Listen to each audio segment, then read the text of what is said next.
Sherlock Holmes and the Scandal at St. Bartholomew. Chapter 1. A Murder in the Shadows of St. Bartholomew's. I stood in the quiet, dimly lit office of Dr. Harold Bishop, the senior physician of St. Bartholomew's Hospital, and felt the oppressive weight of the silence. Holmes was already at work, his eyes scanning every corner of the room, as though he could read the very air around him. The body of Dr. Bishop lay slumped in his chair, his life extinguished by a single, expertly delivered blow. The scene was eerily calm. There was no sign of struggle, no indication that the doctor had been caught off guard. His desk, neatly arranged with papers and medical records, was untouched. The only disruption to the orderliness of the room was the figure of Dr. Bishop himself, slumped forward with his head resting against the edge of his desk, his hands frozen in an unnatural position. Holmes moved slowly around the body, his keen eyes observing every detail. His gaze flicked first to the wound in Dr. Bishop's chest, which had been made with a sharp instrument. A single downward thrust, he noted. The angle of the wound suggested the killer had been above Dr. Bishop, and the precision of the strike implied a level of expertise. The blow came swiftly and decisively, Holmes murmured, more to himself than to me. A knife, no doubt, a sharp one. The assailant had the skill of a surgeon, or perhaps a soldier, someone used to inflicting damage with swift efficiency. I examined the body more closely, noting the absence of any signs of defensive wounds. Do you think he knew his attacker, Holmes? There's no sign of a struggle. Holmes's lips curled slightly as he crouched down by the desk, his eyes darting over the papers scattered there. Indeed, it's almost as if he was caught unawares, or perhaps trusted the person enough to lower his guard. The lack of defensive wounds suggests a momentary surprise, a fatal underestimation of the assailant's intentions. As Holmes continued his inspection, I began to examine the desk itself. The papers were, as Holmes had said, perfectly arranged. Nothing seemed out of place at first glance. However, as I reached for the drawer to examine its contents, I noticed something peculiar beneath the desk. It was a small piece of paper, partially hidden in the shadow of the chair. Blood stained the edges, and the ink was smudged in places. "Holmes," I said, retrieving the note and holding it up for his inspection. "What do you make of this?" Holmes stood up immediately, his eyes narrowing as he studied the bloodied paper in my hand. He didn't need to touch it to know the gravity of what I had found. He took the note from me with a measured hand and read it aloud, his voice tinged with the faintest hint of unease. "The streets will run with what was spilled, a price to pay for those you killed. The scales of justice, tip by hand, now face the fate this night has planned." He read it once more, his brow furrowing as his mind quickly began to weave connections between the words and the circumstances of the murder. "A cryptic warning," Holmes said softly. "It seems our victim was not just a random target. This message, it's deliberate. It is meant for someone. And this is only the beginning." I watched as Holmes turned the note over, studying every inch of it. It was clear that he was deep in thought, connecting the strange poem to the crime scene around him. His eyes flashed with understanding. "The scales of justice," he murmured, tapping the edge of the note. "This suggests a deeper motive, something more than a simple murder. It hints at revenge or perhaps a judgment. Whoever left this behind is clearly not finished, Watson. They are sending a message." I stood silently, allowing Holmes to work through the implications in his mind. I knew well enough that when Holmes became absorbed in his thoughts, there was little to be done but wait for the conclusions to come to him. After a long moment, he straightened and returned his focus to the body. His gaze swept the room again as though searching for something that had been overlooked. He looked at the chair where Dr. Bishop had been sitting, then at the desk, and finally at the window. I noticed his eyes linger on the latter for a moment longer than usual, and I followed his line of sight. Dr. Bishop's office overlooks the rear courtyard, Holmes said, his voice suddenly sharp. There is a narrow alley behind the building. It would have been possible for the assailant to enter from that direction, though the absence of footprints suggests they left through the front. He turned to me, his gaze penetrating. We must visit the alley. There is something I suspect we might uncover there.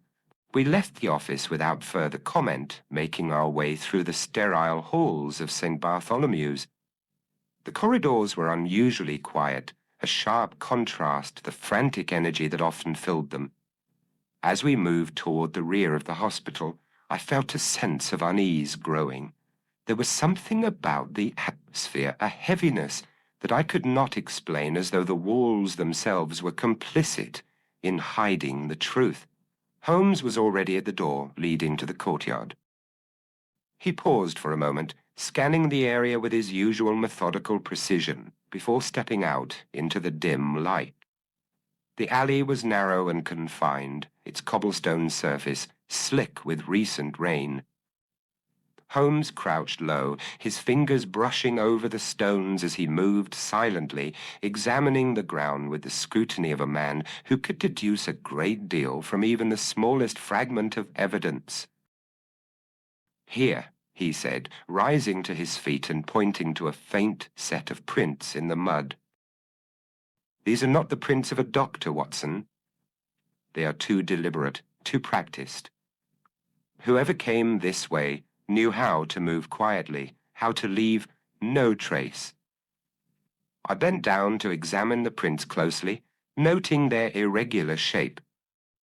Could they belong to Dr. Bishop's killer? Holmes shook his head, his expression grim. I believe they belong to someone else, Watson, someone who was present before the murder occurred. I felt a chill pass through me.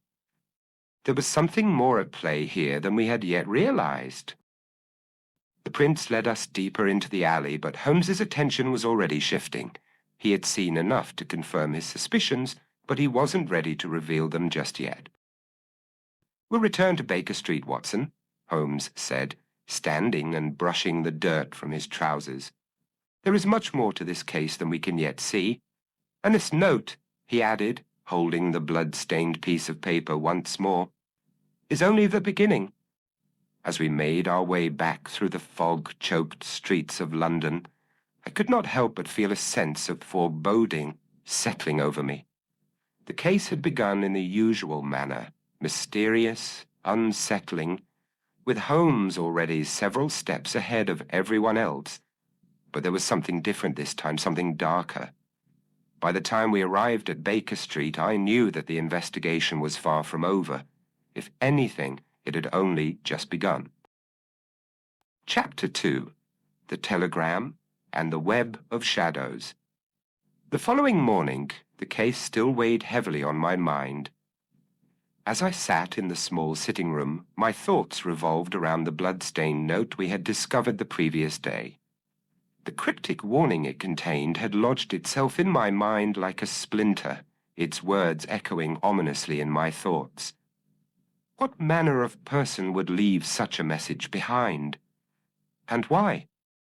Holmes, of course, had already begun his own contemplations, and I knew from experience that when his mind turned towards a case, little could interrupt his focus. I had barely finished a breakfast of toast and tea when Mrs. Hudson appeared at the door, carrying a telegram on a small silver tray. Her face, as usual, bore a mixture of curiosity and mild concern. "For you, Dr. Watson," she said, her voice pitched low, as though she sensed something untoward was afoot. The messenger seemed in quite a hurry. I took the telegram from her, noticing immediately that its edges were stained with what appeared to be dried blood, a curious detail. Telegrams were not typically delivered with such markings unless something most unusual was afoot. Holmes, who had been deep in thought at the table, raised an eyebrow as I unfolded the message. "Who sent this?" I asked, my voice edged with suspicion. Mrs. Hudson, who had always been observant, shook her head. "I couldn't say, sir. The messenger was gone before I could inquire." Holmes, now leaning forward in his chair, fixed his intense gaze upon the telegram as I read the message aloud. "The game begins. A clue I leave, a tangled web for you to weave." The telegram was unsigned, its contents terse and unsettling. I felt a chill creep down my spine as I read it a second time. "A clue, Holmes, another riddle. It seems our adversary is intent on drawing us into their web." Holmes nodded but said nothing. His gaze focused on the telegram.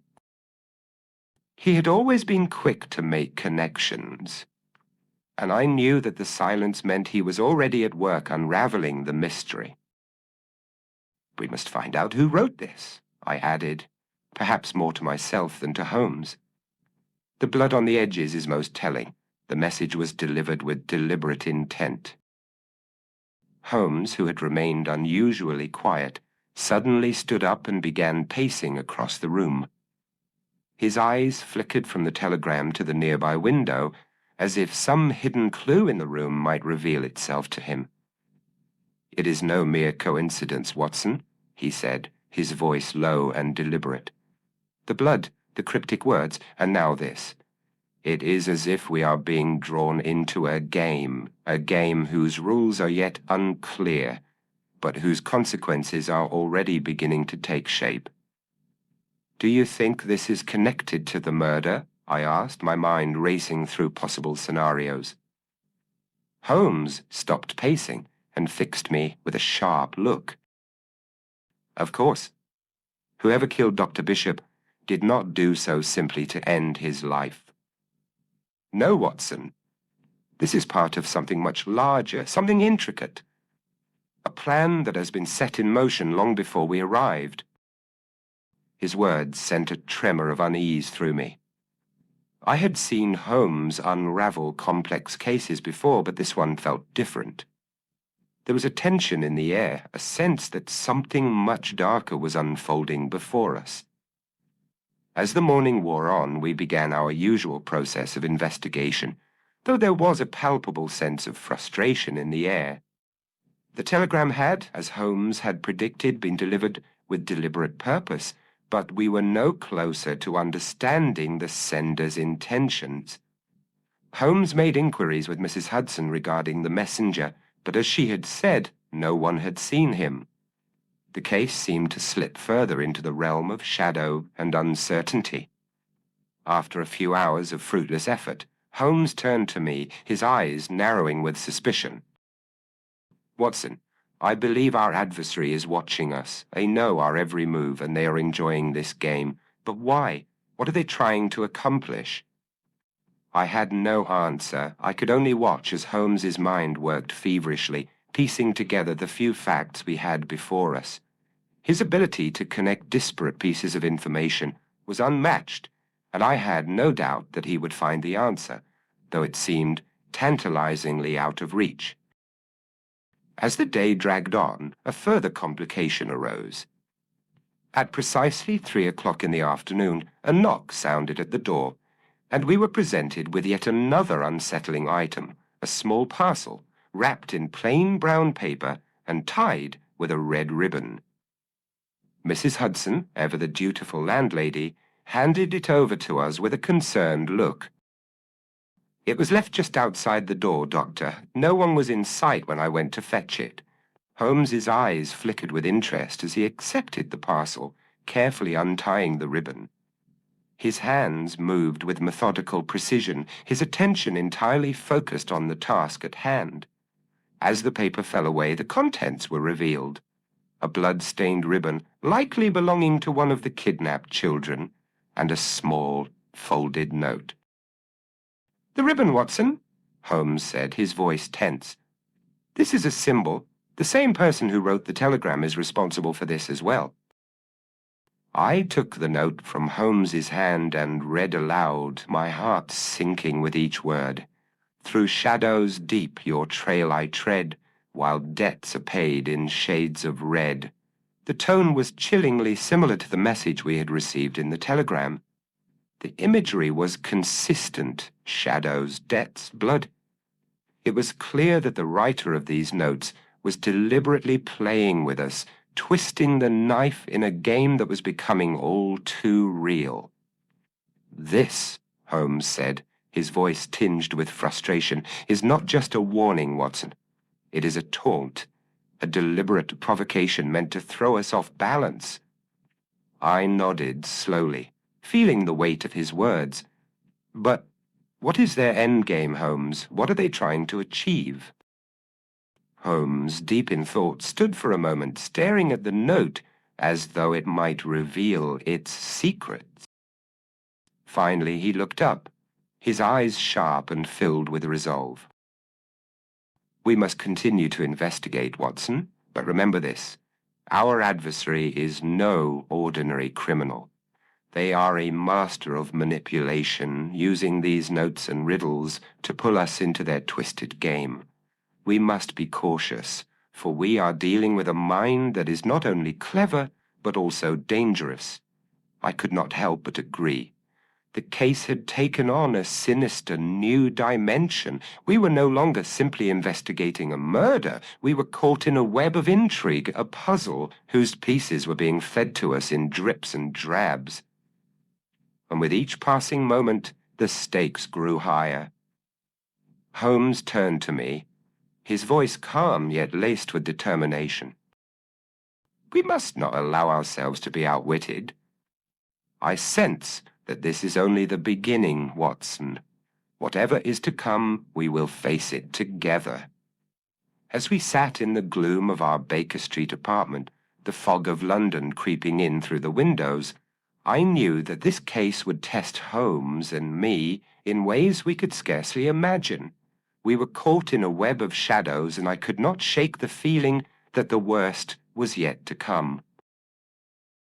Chapter 3: The Kidnappings and the Silent Trail.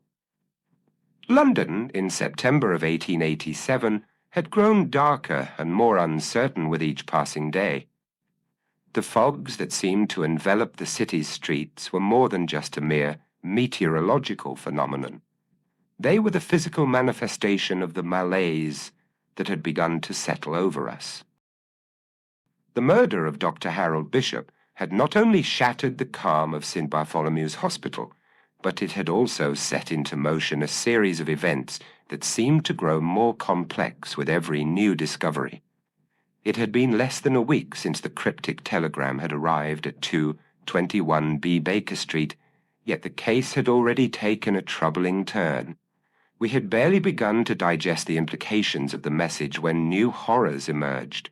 A series of kidnappings had rocked the city, all involving the children of prominent doctors, and the connection to Dr. Bishop's murder became all too apparent. It was early afternoon when Holmes and I received the latest report. An urgent knock at the door heralded the arrival of a messenger from Scotland Yard. He handed Holmes a folder containing the grim news. Several children had disappeared in recent days. All were the offspring of doctors affiliated with St. Bartholomew's Hospital. Their parents, as one might expect, were beside themselves with terror, and the police had been unable to make any headway in their investigations. Holmes wasted no time in perusing the details of the cases. His eyes flicked over the list of names, each one corresponding to a child now missing, while I stood by watching as his mind worked through the connections. "It is not mere coincidence, Watson," Holmes remarked, his voice low and thoughtful. "These kidnappings are not random. They are linked not only by the profession of the parents, but by something deeper, something hidden." I peered over his shoulder, though I had little hope of seeing what Holmes had already discerned. But why? What motive could there be in abducting children? Holmes turned to face me, his eyes alight with the fire of his deductions. The question is not why, Watson. It is why now. The timing is deliberate. The fact that these children are taken rather than their parents suggests a purpose, a plan. We're dealing with an adversary who is far more calculating than any ordinary criminal. But the danger to the children, I began, but Holmes held up a hand. They are pawns, Watson, mere pawns, and the true target is something much larger. I nodded, still unable to fully grasp the depth of the situation, but knowing enough to trust Holmes's instinct. He had already deduced that these kidnappings were not acts of senseless violence, but part of a larger, more complex scheme.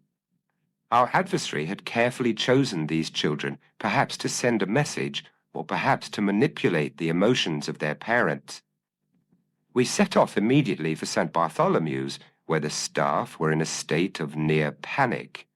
Word had spread like wildfire throughout the hospital, and the doctors were terrified, not only for their children, but for their own safety.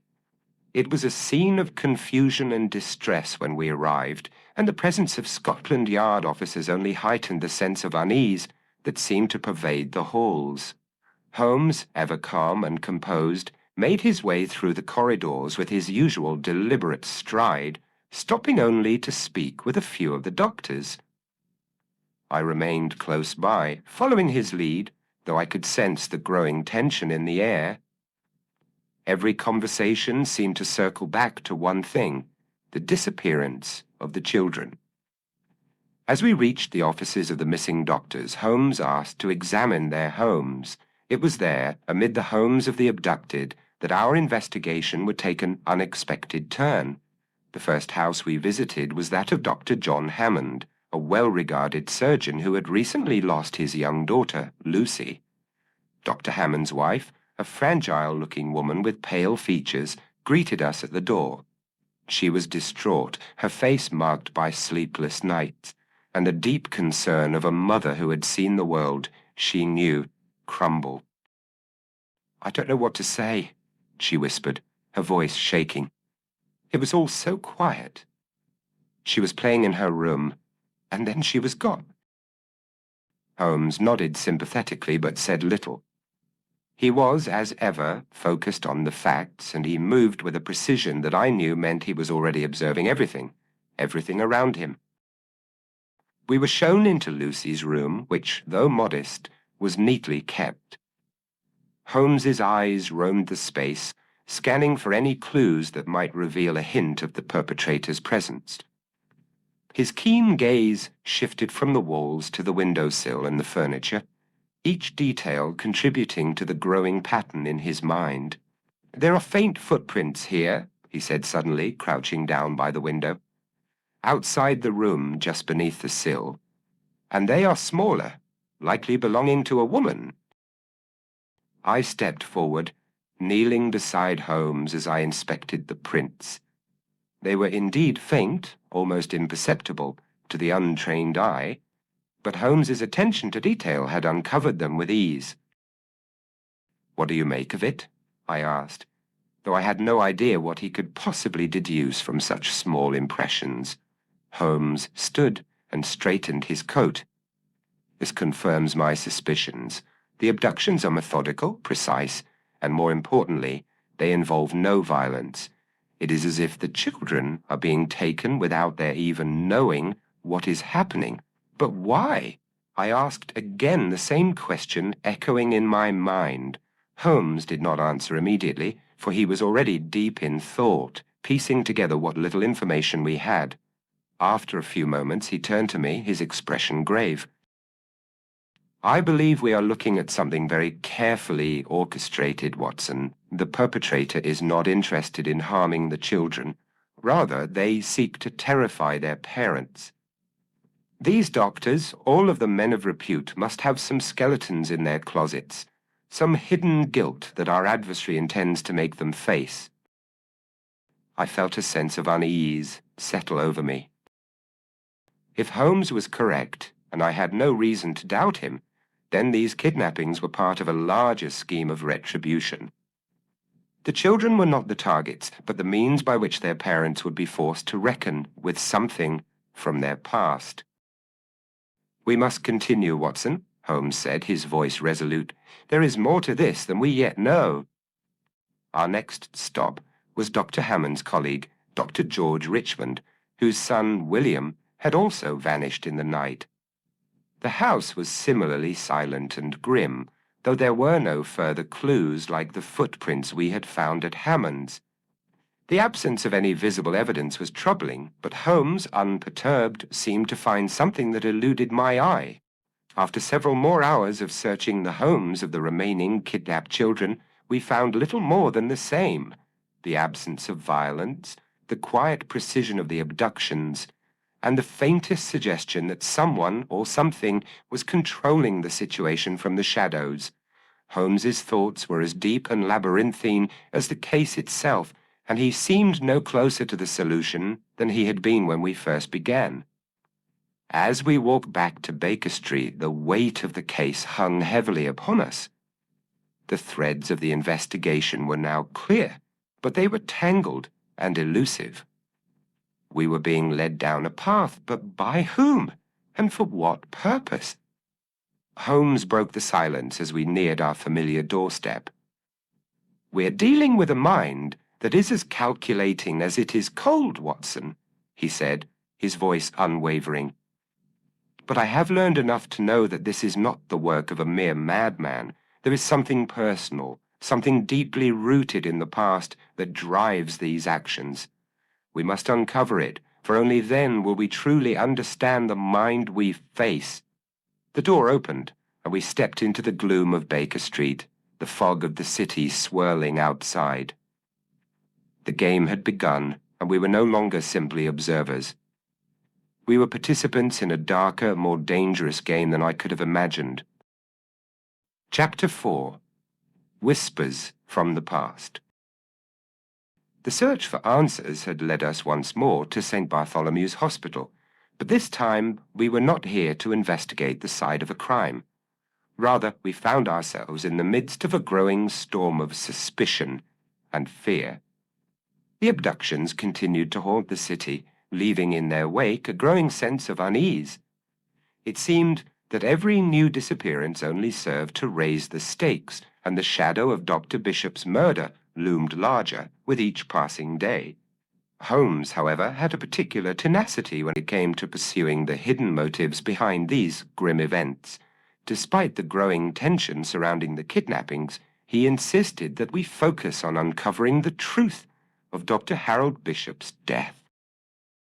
I had thought, perhaps mistakenly, that we might shift our attention to the children who had vanished, but Holmes remained determined, even fixated, on the link between the murder and the secrets hidden within the walls of the hospital.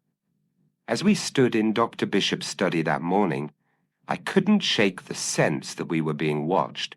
The sterile, clinical environment, which had once seemed like a haven of order and discipline, now felt oppressive, as though it were harboring a terrible secret. Holmes was silent, his eyes sweeping over the desk, the cabinets, the carefully arranged bookshelves, as if he could discern every nuance that might escape the average observer. "What do you make of it, Watson?" Holmes asked, his voice low, almost as if he were speaking to himself. I cast a careful eye over the room. The desk was in order, but there was something about it that felt off, slightly askew. The faintest disarray on the surface of the papers suggested someone had been hurriedly searching through them, though everything seemed in place at a quick glance. "Nothing unusual, Holmes," I replied. "The desk has been disturbed, certainly, but not in a way that might lead to any significant clue. It seems rather like a casual search." Holmes nodded thoughtfully, his fingers brushing the edge of the drawer. "Perhaps," he said, "but this was not the sort of search one might expect from a professional. Whoever did this was in a hurry, and yet they were careful to leave nothing more than the faintest trace of their presence. There is something deliberate about it." I watched him closely as he pulled open the drawer and began rifling through the contents with practiced efficiency.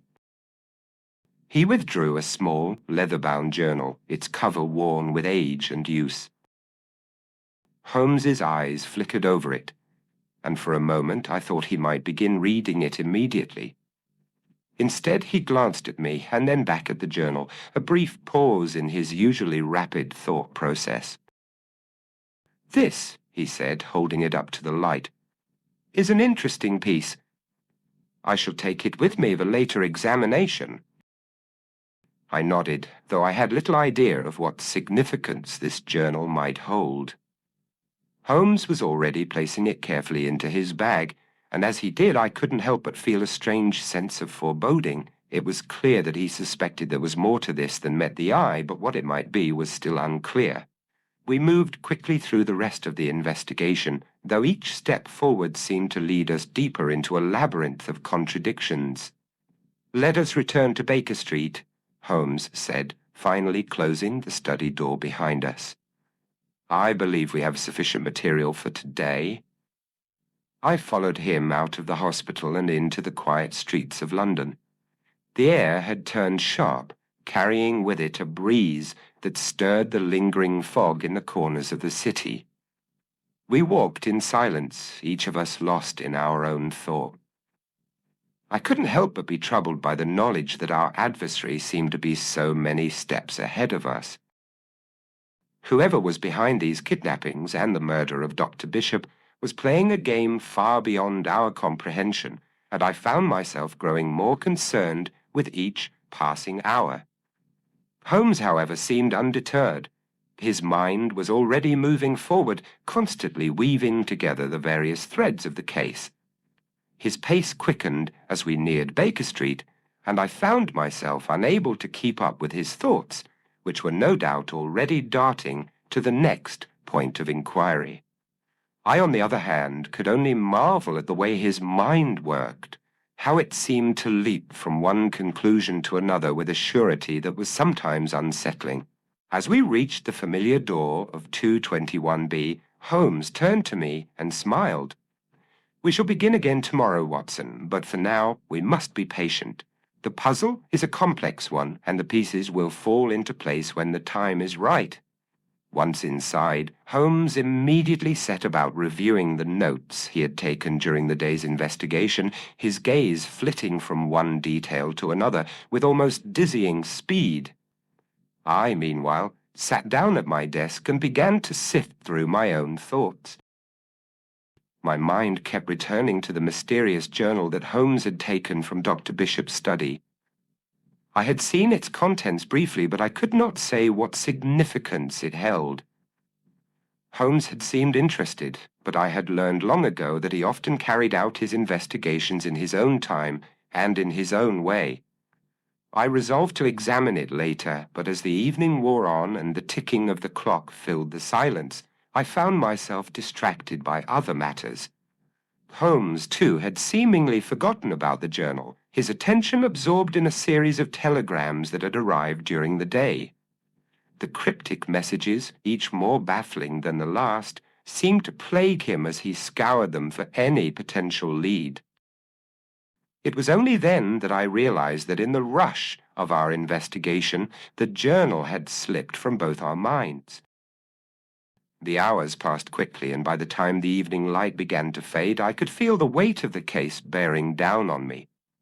Holmes had not once mentioned the journal again, and I was left to wonder whether it had indeed been as significant as he had first suggested.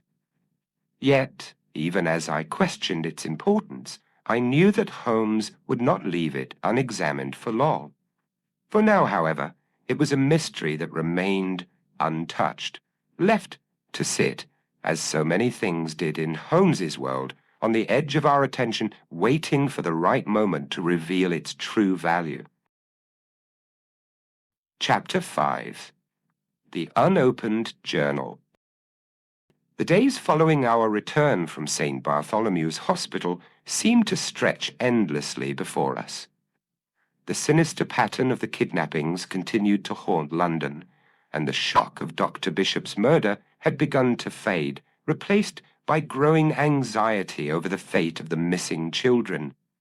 Holmes, as ever, was driven by the desire to piece together the puzzle, though he refused to speak of it openly. He spent long hours at Baker Street, hunched over his desk, scouring papers, telegrams, and news reports for any clue that might shed light on the perpetrator's identity. I, for my part, found myself consumed by an unease that I could not shake. My mind kept returning to the leather-bound journal that Holmes had taken from Dr. Bishop's office, an object that, despite its obvious significance, had been almost entirely forgotten. Holmes had not spoken of it again since that day, and I began to wonder if it had indeed been as important as I had first imagined. The journal, which had once seemed so innocuous, now loomed larger in my thoughts. I had learned long ago that Holmes often worked in ways that defied expectation, allowing pieces of evidence to settle in the background until their moment came. This journal, it seemed, was destined for such a moment. One evening, as the gas lamps flickered in the darkening streets of London, Holmes finally turned his attention to the journal.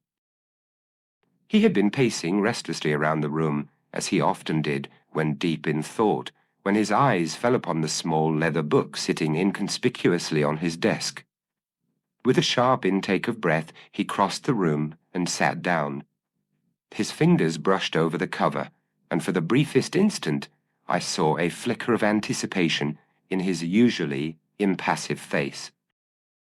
"Watson," he said, his voice low, "this journal may prove to be more than we have given it credit for.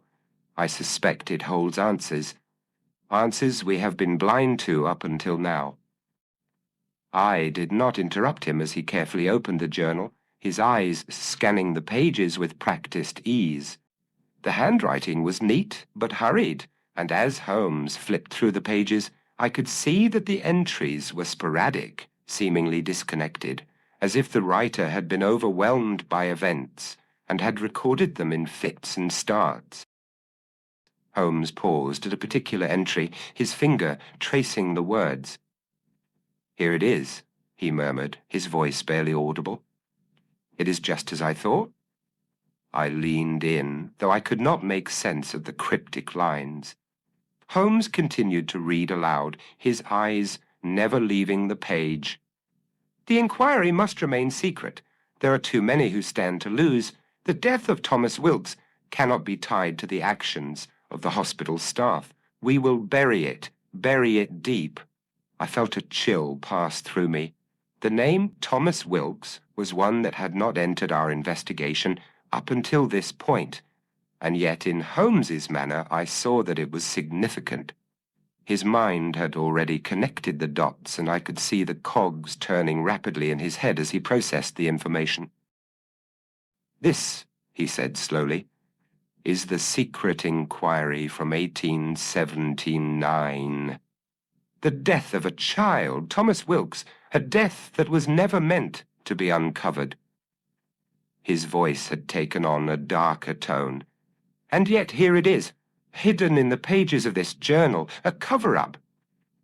I sat back in my chair, momentarily struck silent by the implications of what he was saying. Holmes was right. The journal, which had seemed an afterthought, now appeared to hold the key to the mystery we had been pursuing. The death of a child, an event so tragic that those involved had gone to great lengths to conceal it, was connected to the murder of Dr. Bishop and, by extension, to the ongoing kidnappings. Holmes closed the journal carefully, his eyes fixed on the desk as he contemplated the newfound information. "The truth is buried in this hospital's past, Watson. Those responsible for the death of young Thomas Wilkes thought they could escape the consequences of their actions, but as we have seen, the past has a way of resurfacing. And those who have been involved in this cover-up are not free from the consequences of their sins." I felt a growing unease in my chest as I watched Holmes. His words carried the weight of someone who had seen too much injustice, someone who was determined to right wrongs that others would rather forget. It was clear to me now that Dr. Bishop's murder was no isolated act. It was part of something larger, something far more sinister that had been brewing for years. And the kidnapping of the children, their fate, it seemed, was intertwined with the secrets buried within the walls of St. Bartholomew's. Holmes stood up and paced the room, his hands clasped behind his back. The inquiry into Thomas Wilkes's death, he mused aloud, was not merely an attempt to protect the reputation of a hospital. It was a deliberate attempt to cover up something far darker. The hospital's senior staff were implicated in the boy's death, and now it seems those same people are involved in the current string of crimes. Dr. Bishop was but one link in a chain that stretches far deeper than we anticipated. I could hardly keep up with the rapidity of Holmes's deductions. But I understood the gravity of what he was saying. The death of Thomas Wilkes had been an incident that had sent ripples through the hospital's community, and those ripples had continued to spread, distorting everything they touched. Holmes's eyes flashed as he turned toward me, a glint of resolve in his gaze. This is no longer a simple case of murder and kidnapping, Watson. It is a case of vengeance, of justice sought through violent means, and I believe the person behind these acts is someone who has been waiting for years, biding their time, and now they are striking back. The silence that followed his words was heavy with meaning, and I could not help but feel that we were on the cusp of something momentous. The murder of Dr. Bishop, the disappearance of the children, it was all part of a larger plan, one that we had only begun to understand. The hospital's dark past had given birth to the current horrors, and it was only a matter of time before those responsible would have to face the consequences. Holmes replaced the journal in his bag with a sharp movement, his mind already moving toward the next step. We must proceed carefully, Watson. These people will stop at nothing to protect their secrets, but they are not the only ones with power. We shall see who will outlast the other. As I watched Holmes, I realized that we were no longer chasing mere clues. We were engaged in a battle for the truth itself, and it was a battle whose outcome would determine not just the fates of the missing children, but the very soul of the hospital that had allowed such horrors to unfold. Chapter 6. The Shadow of Judgment. "It is time we go to Dr. Grayson's house," Holmes said suddenly, his voice low but resolute. I looked at him in surprise. Of all the individuals involved in the murky affair at St. Bartholomew's, Dr. Grayson had not yet come into the frame, yet Holmes had always been a step ahead of me. "Dr. Grayson?" I asked. "I discovered his involvement in the journal, Watson," Holmes continued, his voice steady as he turned to face me. "Dr. Grayson was complicit from the start, one of the key players in the cover-up. But we haven't yet investigated him, Holmes. Are you certain he is involved?" Holmes glanced at me sharply, his eyes alight with the kind of cold certainty that only he could possess.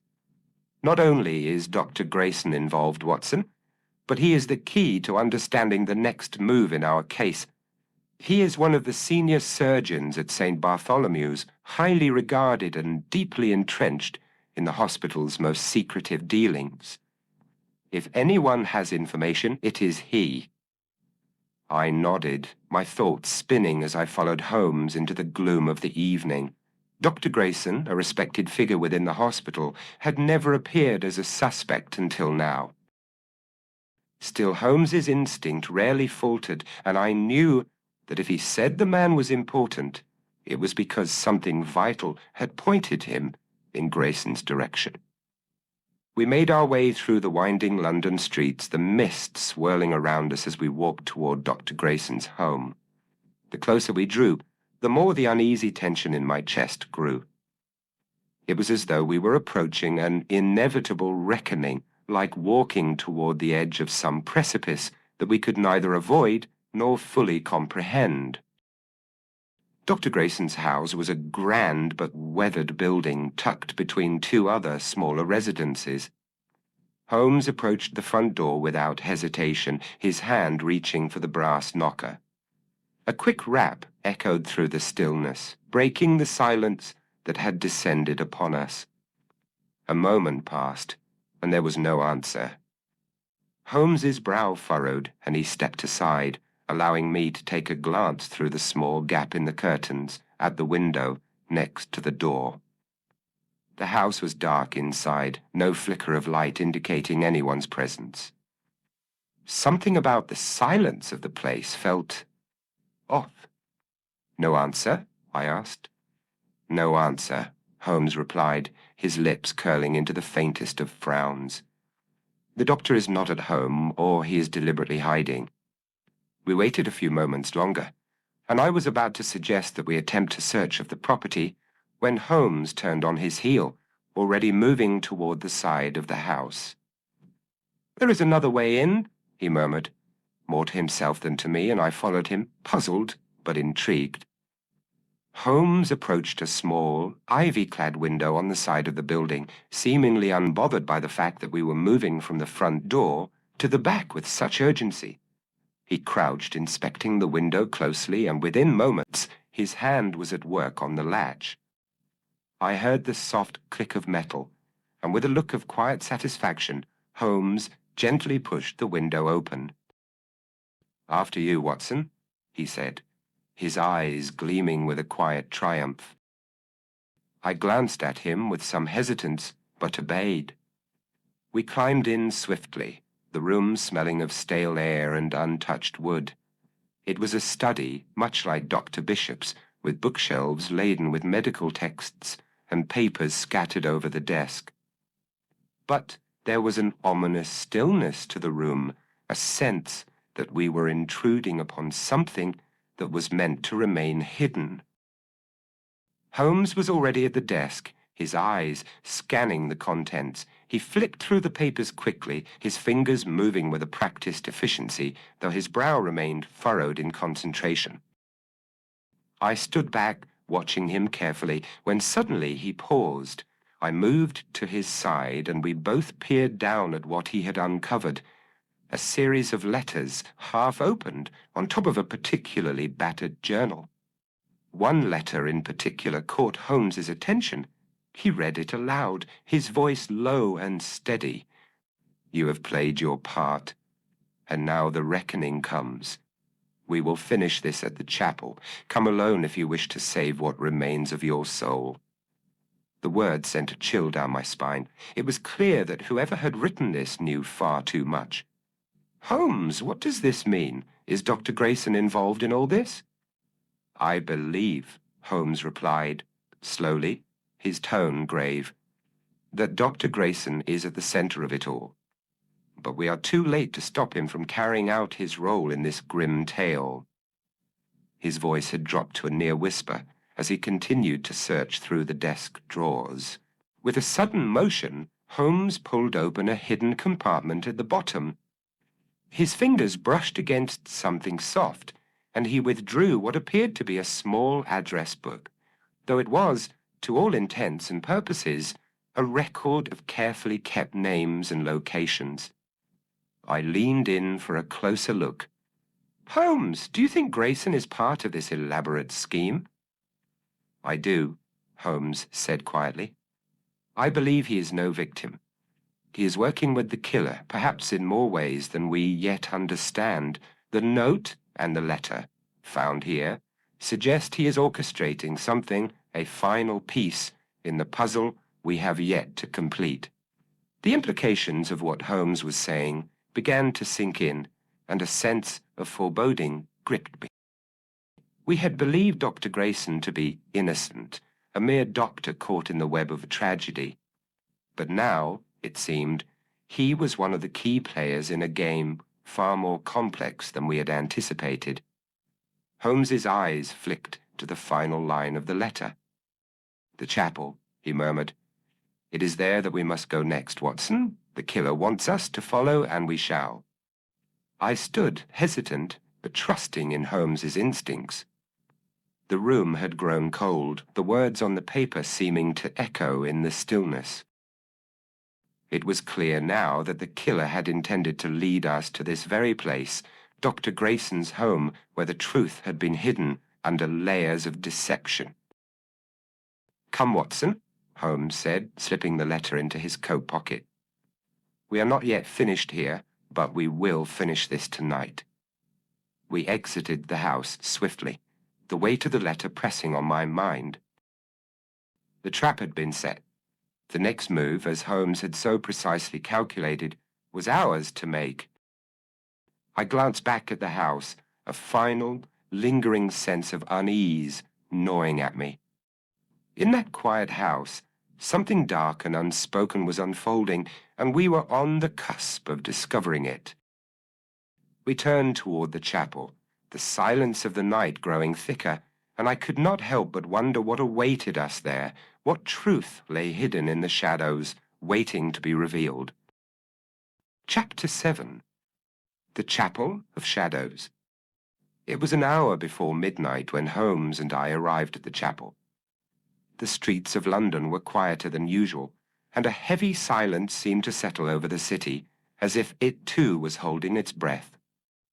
My heart pounded in my chest as we approached the doors of the old chapel, its stone exterior worn and grey in the pale light of the gas lamps. Holmes's stride was purposeful as he led the way, his eyes sharp and alert, as though expecting danger at every turn. I had seen him in many a pursuit, but tonight there was something different, something darker in his bearing. The game, it seemed, had reached its bitter conclusion. As we entered the chapel, the air grew colder, the scent of old wood and incense mingling with the sharp tang of something more sinister. The silence inside was overwhelming, broken only by the soft echo of our footsteps on the stone floor. My eyes struggled to adjust to the gloom, but the faint glow of candlelight illuminated the narrow passage leading to a side chamber at the rear. Holmes moved swiftly, his long coat sweeping behind him as he approached the door. It was locked, but a single glance at it was enough for him to make the decision. He grasped the handle with ease and, after a moment of silence, turned it. The door creaked open, revealing a sight that made my stomach drop. The children, those poor, innocent children, were huddled together in a corner of the room, wide-eyed and trembling. There were no signs of physical harm, but their fear was palpable. They had been trapped here, locked away like prisoners, and yet, miraculously, they were unharmed. "Holmes," I whispered, my voice barely audible. "The children." Holmes nodded grimly. "They are unharmed, Watson, but we must make haste. They are not the only ones here." As if on cue, a soft rustle broke the silence, and from the shadows emerged a figure. Clara Wilkes, the mother of the child whose death had set this entire tragedy into motion. She stood in the center of the room, her eyes cold and unyielding. In her hand, she gripped a knife, its blade glinting in the dim light. At her side stood Dr. Grayson, his face a mask of composed indifference. The last piece of the puzzle had fallen into place. The killer, nay, the orchestrator, had been hiding in plain sight all along. "You've come, Sherlock Holmes," Clara said, her voice thick with emotion, but underlaid with something darker. She raised the knife, the handle gripped in both hands as though she were prepared to strike at any moment. "I suppose you've come to stop me?" Holmes's eyes narrowed, his expression unchanging. "Not to stop you, Mrs. Wilkes, but to understand you. To understand why you've done this." Clara's lips twisted into a bitter smile. "Understand me? You think you can understand vengeance, Mr. Holmes? You think you can comprehend the weight of a mother's grief?" Grayson, standing behind her, shifted slightly, his hands clasped before him in a posture of quiet resignation. His face was pale, and I could see the tension in his shoulders. It was clear that he had been complicit in everything that had transpired, but now the final reckoning was upon him.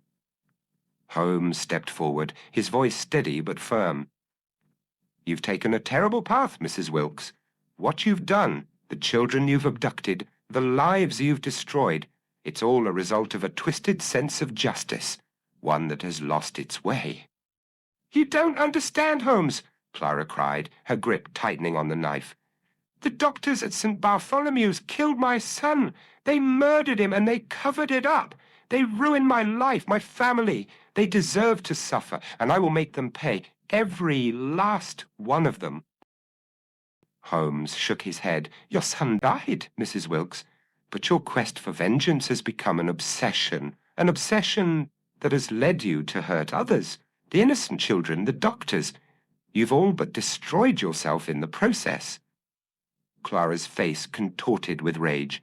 "Destroyed myself? I've nothing left, Sherlock Holmes, nothing but the desire to see justice done. Those men at the hospital, they knew what happened to Thomas. They buried it, all of it.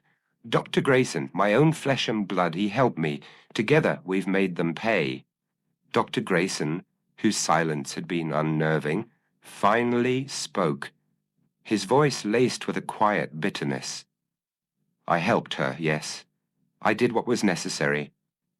I was tired of seeing others take the glory, the recognition, while I was relegated to the shadows.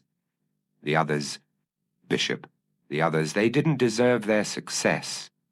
And so I helped her, to make them suffer." I could scarcely believe my ears. Dr. Grayson, a man whom I had believed to be a professional and respected member of the medical community, had been complicit in all this.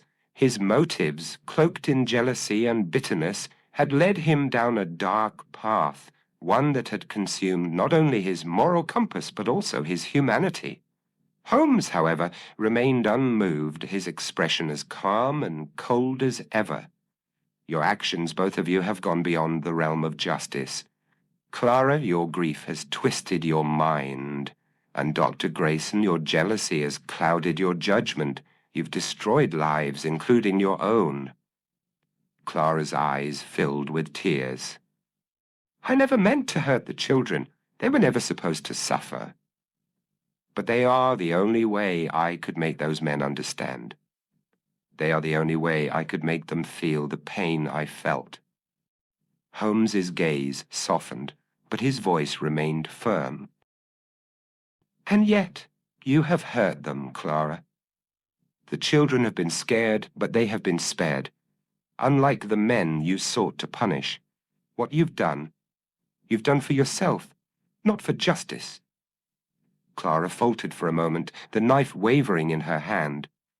I never wanted to hurt them. Only to make the doctors suffer, to make them understand what they took from me."